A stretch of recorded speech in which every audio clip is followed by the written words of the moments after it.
I make a lot of my money on the internet, so analytics are very important to me. And I've learned to use all of the little three-letter acronyms to my advantage. KPIs, CPCs, CPMs, CTRs.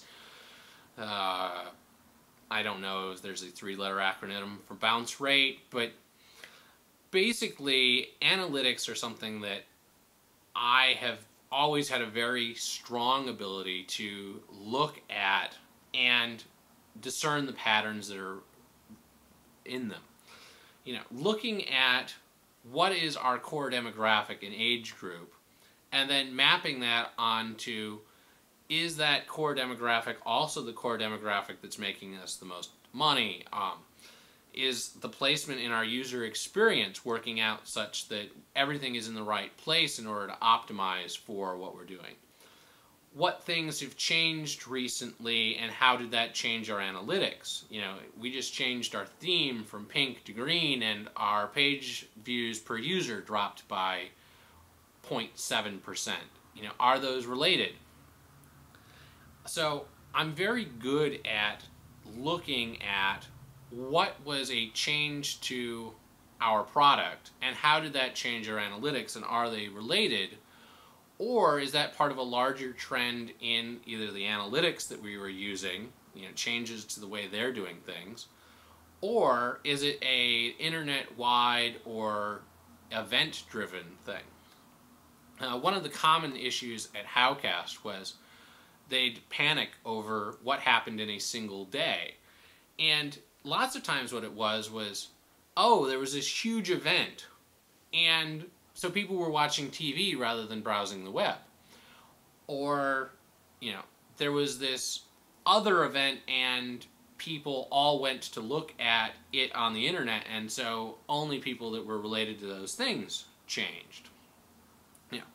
Whether or not it's a school day or not a school day can affect your analytics as a web hosting provider, or a content producer, or a sales organization that's selling things online.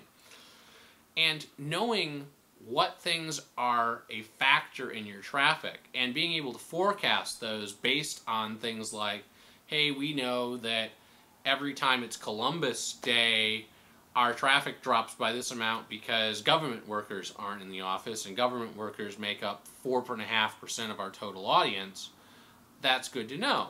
Knowing that your traffic goes up because you rank for a whole bunch of holiday terms, and when those holiday terms come around for Thanksgiving or Halloween or whatever the holiday is, that your traffic spikes, is also good to know.